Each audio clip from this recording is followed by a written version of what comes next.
to you from the home of the Nebraska state champion Nebraska Cornhuskers, and also injured quarterbacks are us. But I'm feeling pretty good.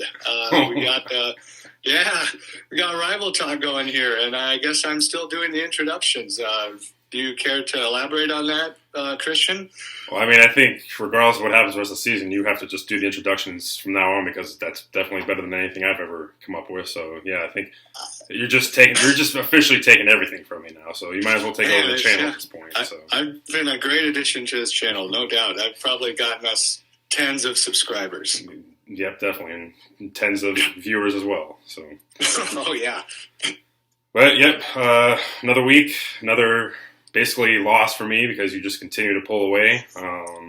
You're now at 41. I'm just finally getting to 30 points. So, yeah, this just I'm pretty much giving up at this point. It's like probably impossible for me to even come back. So at this point, I'm just playing for pride and just playing for next year, I guess. So there's always next year.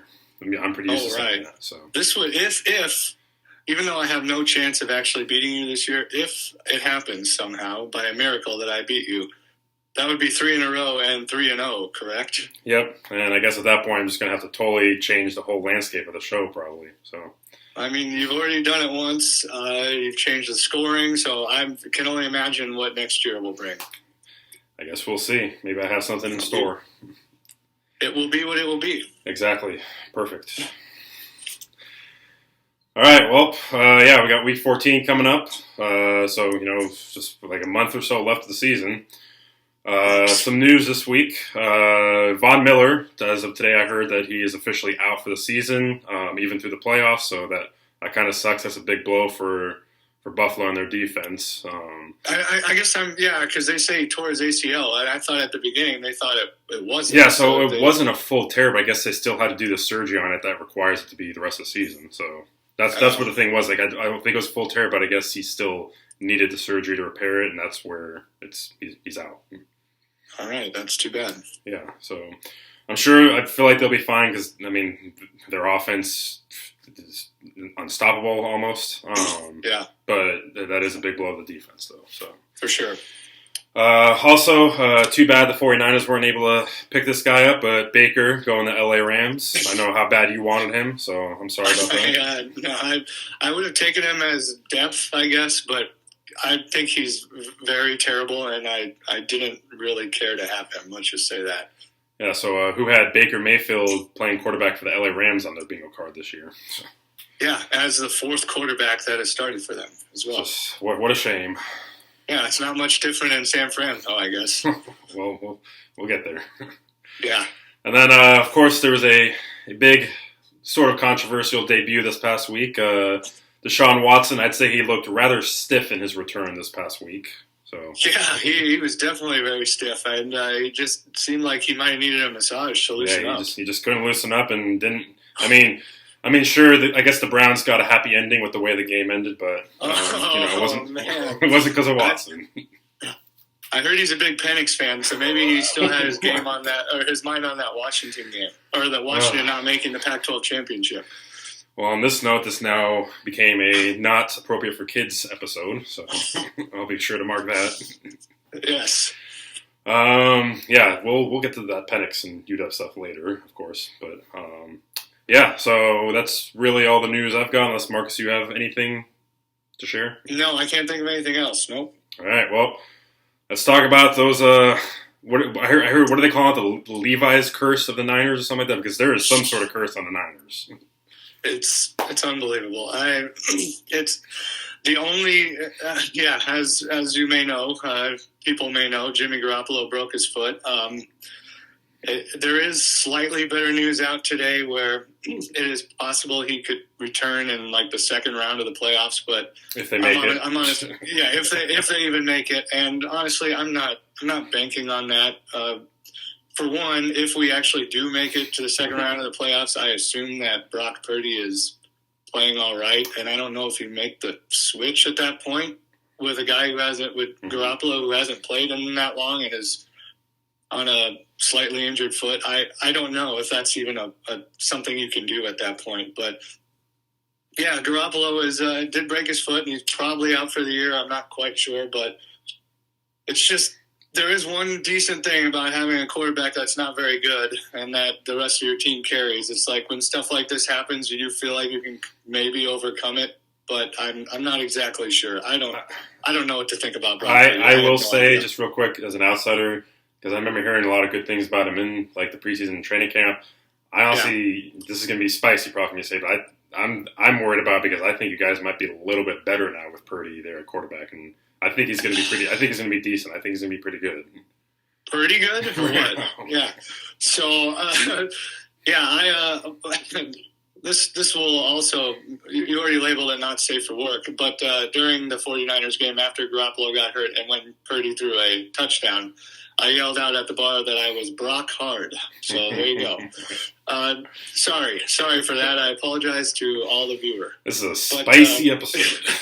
Yes, but I think it's possible. He's got some talent. There's no doubt about it. I think that if this injury was going to happen, I guess it's fine that it happened now because you can get him 5 games to settle in and learn some things because I don't know. It's hard to come up with a silver lining, but like I said before, it's like when you got a quarterback that isn't the star of your team in any way, shape, or form and doesn't really go out and win you games, things like this could happen, and I don't get as possibly depressed as maybe I would, if I had a Josh Allen or a Pat Mahomes as my quarterback. That would ruin their chances completely. I wouldn't say that our chances are ruined completely, but they've definitely taken a hit. Let's just say that.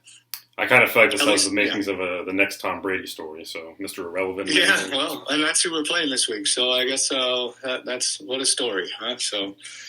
Yeah, but we did. If I'm talking about the Miami game specifically, we dominated it from start to finish, basically. I don't know about the very not from start. Sorry, the very first play of the game was a 75-yard touchdown from Tua to our old wide receiver from last year, Trent Sherfield, and just outran everybody on a slant. Which I was surprised it was Sherfield because it's like I thought that would, when he was running, I was like, holy crap, that must be Tyreek Hill or Jalen Waddle, and nope, it was Trent Sherfield. So, but after that, they didn't do much of anything.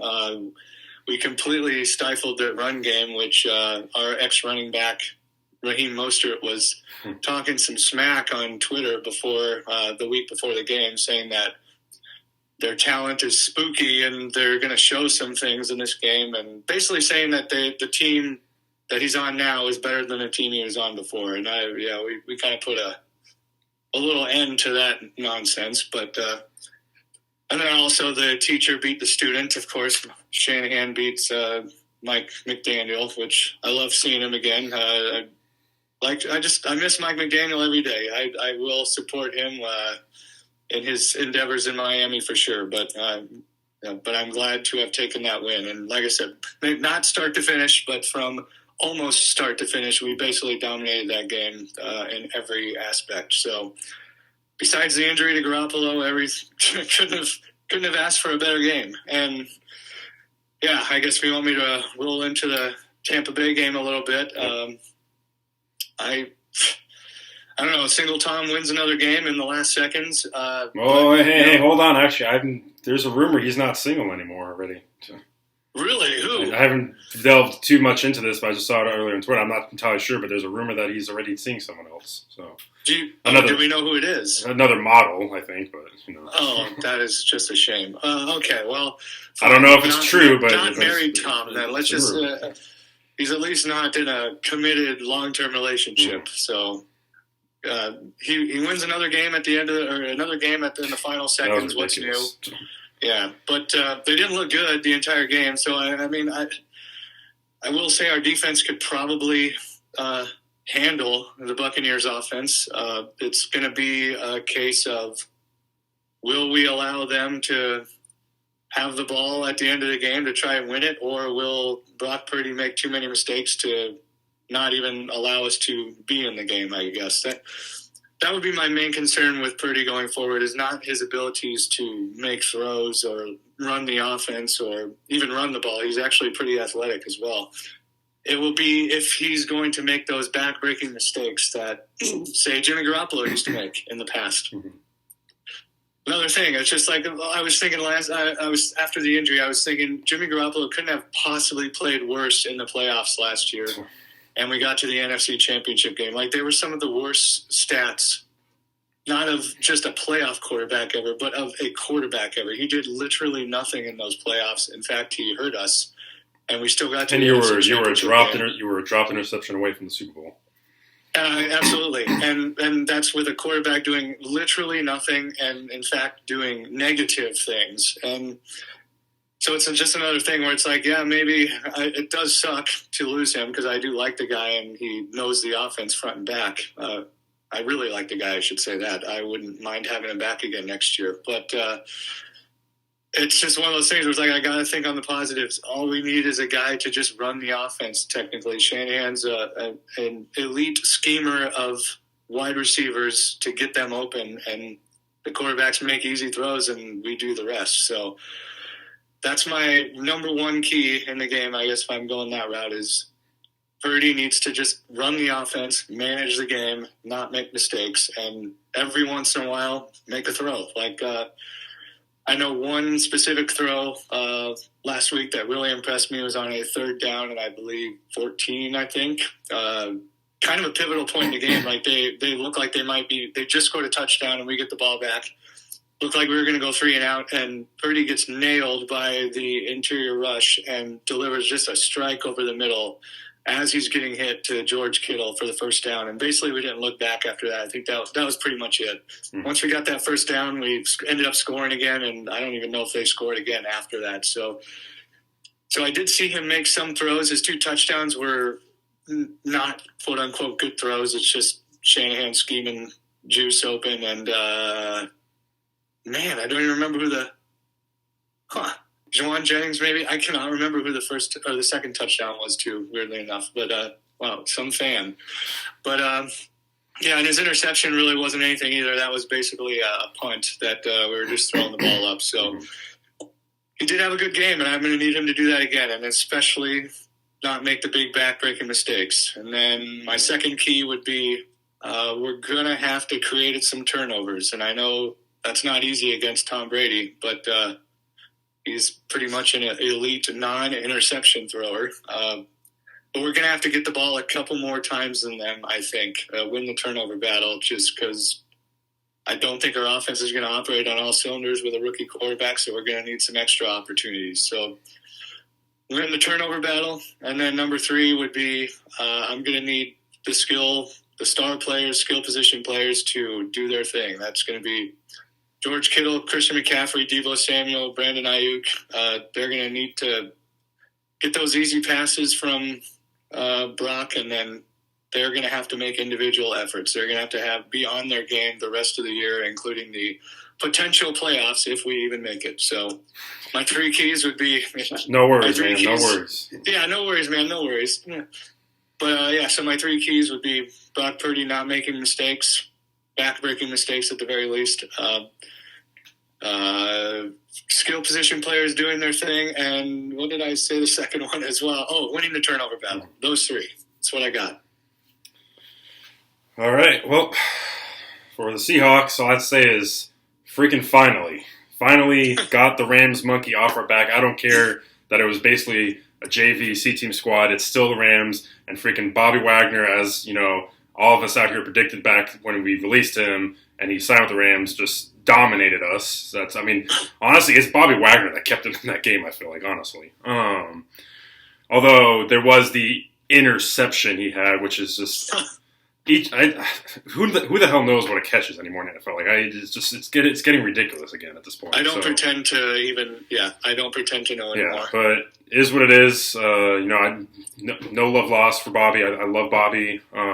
So it was good to see him, and I know he spent some time with the team after the game actually too, and talked to some of the guys in the locker room and Pete. So I have a feeling probably when his Rams contract's up, I have a feeling he'll come back and finish out his career one or 2 years with us down the road. Remember last week I had mentioned that I was really looking forward to seeing DK go up against Jalen now that he has, a competent quarterback that can actually get him the ball when he beats Jalen. Well, that sure worked out. And we saw just how much DK does own Jalen Ramsey. the memes are going around because basically it is DK is Jalen's father, basically. So totally owned him, burned him all day long. Even on plays when he didn't get the ball, he was burning him. You can see it on the film, the routes he was running. He owns Jalen Ramsey, plain and simple. Geno Smith, the one thing we were waiting for him was that that 2-minute offense, that game-winning drive or whatever. And man, did he deliver that. That drive he had to help us win the game, that was reminiscent of some prime Russell Wilson drives back in the mid-2010s. That was a thing of beauty, just the way he commanded the offense, the decisions he was making. The throw on a touchdown to DK was incredible. Just everything about that drive, he was literally perfect on that drive. It was incredible to watch. Just couldn't have ended better with DK scoring a touchdown with Jalen draped all over him. I don't know if you caught any of the game or saw this, but there was actually a point in the game when DK motioned to the other side of the field, and he actually, while he was motioning, waved to Jalen to follow him. I thought that was hilarious. That was a busy time for me. I had the 49ers game on, your game was on, and the Huskers versus Creighton game was on. So it was I did not see a whole lot of your game, which most of the time I do. Yeah. So it was hilarious just the way when he motioned, just told Jalen to follow him, but he didn't. So, and the other thing too about this game with Geno really winning this game is we basically had no running backs this game because Walker got hurt in the middle of the game. It's a strained foot apparently. Pete Carroll called it something he's never really seen, so he's not practicing. I know he hasn't practiced yet this week, but there is a chance he could suit up this week. I'd say don't, because we need him against the Niners, not the Panthers. Then DJ Dallas got injured, and we ready to not have Travis Homer. And then so Tony Jones was the man, and he took a big hit, and he was out for a little bit. So DJ Dallas ended up just gutting down, coming back in for a bit. So it was like we basically had no running backs on Sunday, and Geno basically willed the team to victory on Sunday. So, so I'll have to keep an eye on Ken. Like I said, I would say sit Walker this week, and so we can play next week since it's going to be a short week next week. I know Travis Homer will be back, so I feel like even though I'm not the biggest Homer fan, I feel like we can at least make it through with him this week.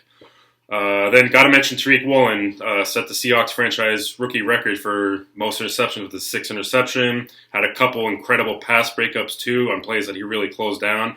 I have to say too on one of the play, I could tell he uses his speed to his advantage because I could tell on one of the pass breakups he baited the quarterback into throwing the ball because he kind of slacks off and then he kind of slacks off gives you the illusion that this receiver's open, throw it to him, but then just out of nowhere because of his speed and his acceleration, he's able to just close it down incredibly. And that was honestly, out of all the interceptions he's made this year, all the incredible plays, that was probably the best play I've seen him make all year. Was just the way he baited the quarterback into making that throw, and he just closed out of nowhere and broke it up. It was incredible. I've actually seen him do that a few times in the few games I've watched, so it does seem intentional. Yeah. So there's somebody else on the Seahawks in Seahawks history who used to do that too. So I'm sure you can figure it out. He wasn't that fast, though. No, he wasn't that fast. That's the thing. So that's what made him really good too, though, is the fact that he wasn't that fast and he was still able to do that. But so Tariq has a little more leeway with it, I'd say, because of his speed. I will say the defense still is a question mark, though, because giving up 23 points to the offense, that would be the equivalent for me of giving up 40-plus points to a healthy offense. I'm sure if they had Cooper Kupp and Stafford, that probably would have been more of a shootout. So and it's the run defense against still. Akers had his best game of the season, and that's not a good thing to say. It's still a question mark. Still need to see them get better. I mean, they got pressure this week at least. There were 4 sacks, I believe, and Nwosu had 2, I think, and got some turnovers, but gotta get off the field more 3-and-outs, more stops. Just can't let teams go down the field on you like they have been. So this week got Carolina. My wife and I were actually going to the game this week, so that should be fun. Now, hopefully third time's a charm because we've been to 2 games together and have lost both. The Cardinals in 2019 and then the Titans last year. So we're 0-2 going to games together.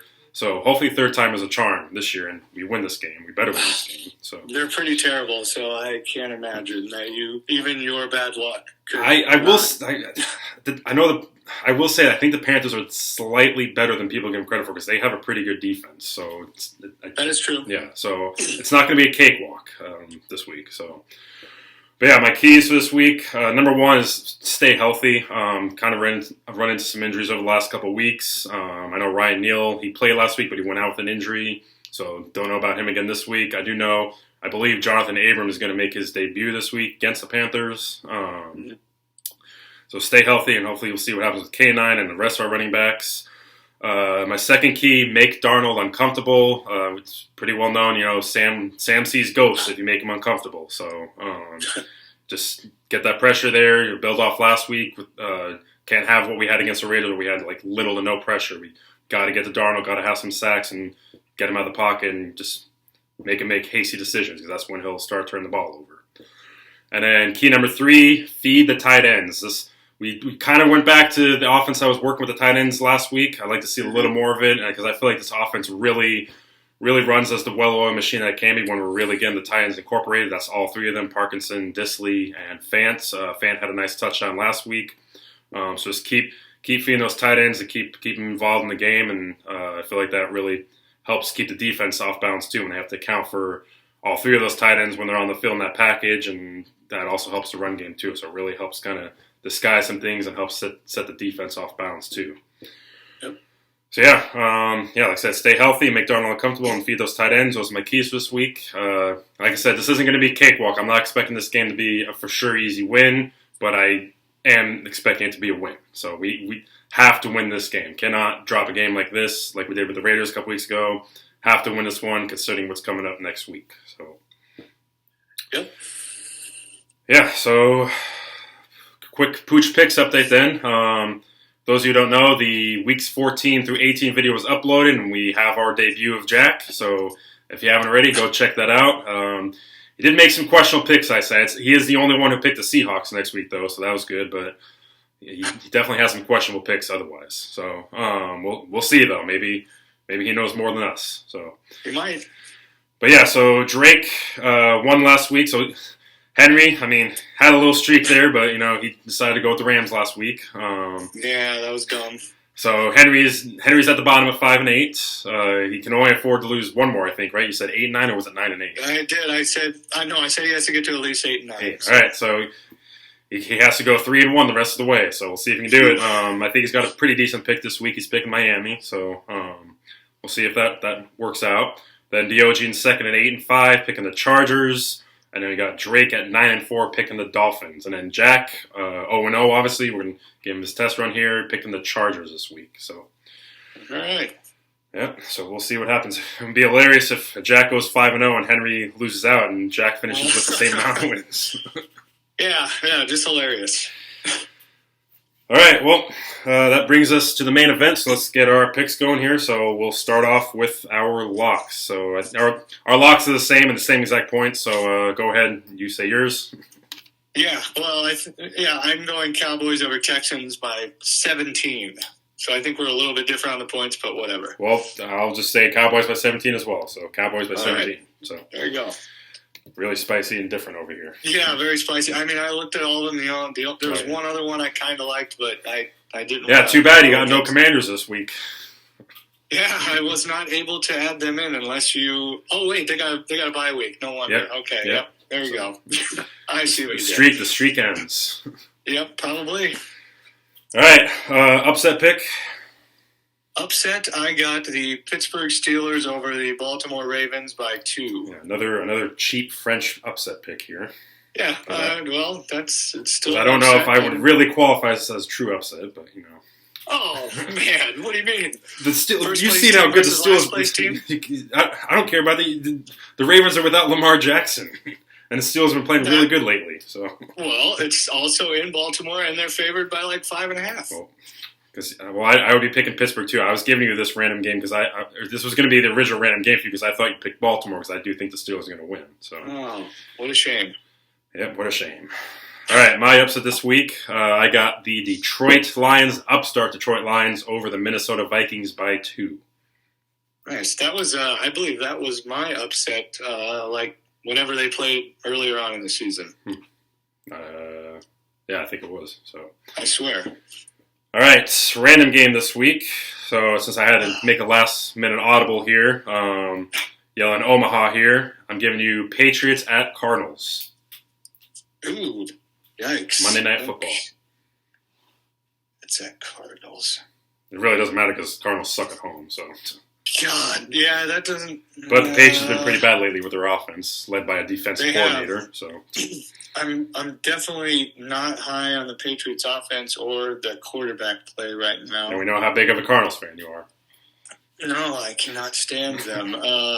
Man. I think I'm going to have to go with the stupid Cardinals by 1, though. Wow, the Cliff Kingsbury fan speaks out. Yeah, I knew you were going to say that. That's not necessarily true. All right, what do you got for me? I got one for you. I got 49ers versus Buccaneers. Gosh darn it, I've picked against the 49ers 2 weeks in a row. And if I pick against them this week, it'll be 3, and then we got them next. Jeez. Yeah, I see what you've done here. I know. Because if I pick against them, that's going to end up being 4 weeks in a row I pick against them, and I've lost every week. So, well, 4 times a charm. Remind me again. This is at Levi, right? It is. Oh man, I hate this.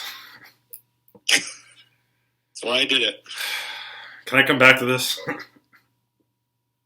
Yeah. I need to think about this one. I'm going to come back to this one. I don't even know who I'm picking yet, so yeah, that's kind of another reason why I did it. All right, let's just get to our playoff chase game. So what's your playoff chase game? I'm going to go Dolphins over Chargers by 2. All right. And I've got the Bills getting some revenge on the Jets by 3. There's a nice cheap playoff chase. Oh, come on. The Jets beat them already, so this isn't cheap. Yeah, that's fine. All right. So home team. Who are you picking? See, I wanted you to pick first because I was just going to go opposite so I could have like no matter what happens, I get something good out of it, a little bit, even a Well, maybe I'll just go the same as you. Yeah. I don't necessarily... Golly. I'll just say right now, I'm taking Seahawks by 5, so I'll go with mine. Seahawks by 5. Okay, there's that. Seahawks by 5. Great. Okay.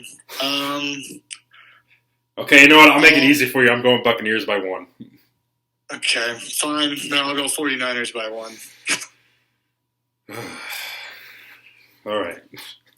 And I don't necessarily... Should we just flip a coin? No, let's not do that. This will work just fine. You got Buccaneers, I got 49ers. There we go. Yeah, let's call it Tom Brady's homecoming so he can win his homecoming game. So he's 6-0 versus first-time starting quarterbacks. So all right, so I'm going to lose because to be 7-0. I'm going to lose because it's the first time for everything, and he's playing against Tom Brady 2.0. So congratulations on your victory. Yeah. Okay. All right. It is. There are some similarities to that year. Just a few. So congratulations on your Super Bowl victory. So right. Okay. All right. Well, real quick, as mentioned at the beginning, just mention about how UW got completely gypped with rankings and Heisman and everything, and all Pac-12 teams. So yeah, Penix not invited to New York, which is a shame.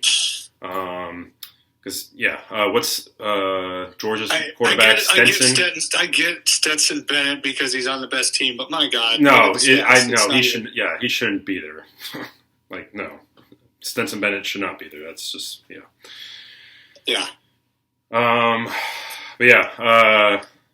Then it comes to all Pac-12 teams, and Caleb Williams made all first team over Penix, even though Penix leads him in virtually every single category. So of course, there's that. And then the Huskies, 10-2 Huskies, should have been in the Pac-12 championship game. But yeah, the 10-2 Huskies, 7-2 in the conference, number 12 ranked Huskies, playing against Texas, 8-4 Texas, good old Sarkisian in the Alamo Bowl. So if that isn't a slap in the face and insults, Yeah.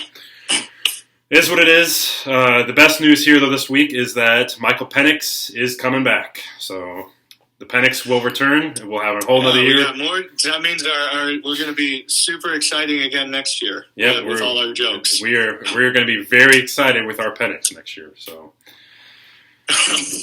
He's looking really for returning next year because right now he's actually being projected right now as a mid to late first round pick. So he's looking to rise. The Penix is looking to rise even more next year. So that's what it looks like. Which if he stays healthy, he should be really solid next year, no doubt. Yes, he should explode all over the Pac-12 next year again. Yeah, can't wait. And I just want to piggyback a little bit off of I was astounded when. The next day, I thought after you guys won that game, I'm like, oh, they're going to the Pac-12 championship. And the next day, I was going to a Nebraska ball game, and I was sitting at a bar looking at my score app, and I'm like, wait a second, this says Utah versus USC, and I text you, and I was like super confused as to how that even happened, and I still am. Yeah, it's the whole. So I guess overall, like I said, they shouldn't have even. They did away with the North and South this year, which is stupid and was one of the reasons that screwed UW out because UW would have won the North if they kept it that way and played. And then, but I guess they don't even care about overall record because Huskies were 10-2, the Utah was 9-3 overall record, but I guess that doesn't matter.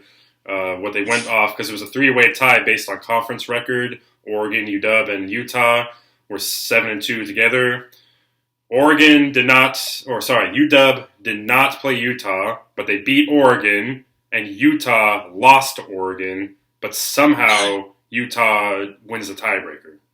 That makes total sense. So I don't get it. I still don't. I mean, it was great watching Utah destroy USC, but I think you guys would have done that as well. I'm sorry you call me biased, but I know some people out there will disagree, but UW would have done the same thing. They would have destroyed USC would agree with you. I would agree with you. Yeah.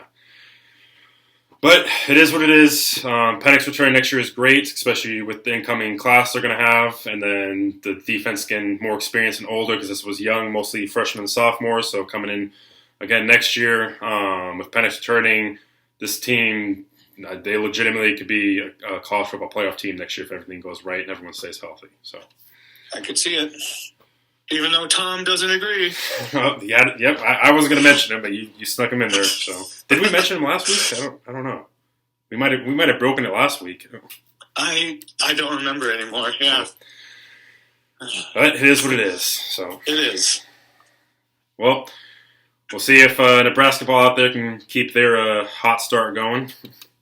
Yeah, we just beat number 7 Creighton, although they just fell to number 21 after we beat them. So what's Creighton's mascot?